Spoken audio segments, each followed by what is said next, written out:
সালটি ছিল 1990। দক্ষিণ আফ্রিকার কেপটাউনের একটি বিশাল কারাগার থেকে মুক্তি পেলেন এক ব্যক্তি।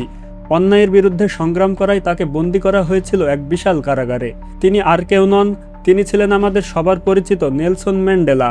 যেখানে তিনি দীর্ঘ 27 বছর বন্দী ছিলেন এবং সেখানে তিনি পাথর ভাঙতেন। এত দীর্ঘ সময় একজনকে কারাগারে বন্দী রাখা মানে একজন মানুষের জীবন থেকে কেড়ে নেওয়া তার স্বাধীনতা, তার যৌবন, তার পরিবার আর তার স্বাভাবিক জীবনযাপন। অনেকে ভেবেছিল এত বছর অন্যায়ের শিকার হওয়ার পর তিনি নিশ্চয়ই প্রতিশোধ নেবেন, হয়তো তিনি ঘৃণায় ভরে যাবেন, কিন্তু তিনি সম্পূর্ণ ভিন্ন কিছু করলেন। তিনি এক সাক্ষাৎকারে বলেছিলেন, কারাগার থেকে বের হওয়ার সময় আমি যদি আমার রাগ আর ঘৃণাকে সঙ্গে নিয়ে বের হতাম তাহলে আমি এখনও বন্দিই থাকতাম। এই একটি বাক্য শুধু একটি দেশের ইতিহাস বদলায়নি, বদলে দিয়েছে মানসিক শক্তি সম্পর্কে মানুষের ধারণাও। আমরা প্রায়ই ভাবি মানসিক শক্তি মানে কঠিন মানুষ হওয়া, যে কখনো কাঁদে না, কখনো ভেঙে পড়ে না, কিন্তু ম্যান্ডেলা আমাদের জন্য অন্য কিছু শিখিয়েছেন। মানসিক শক্তি মানে অনুভূতিহীন হয়ে যাওয়া নয়, বরং অনুভূতিগুলোকে নিজের ওপর শাসন করতে না দেওয়া।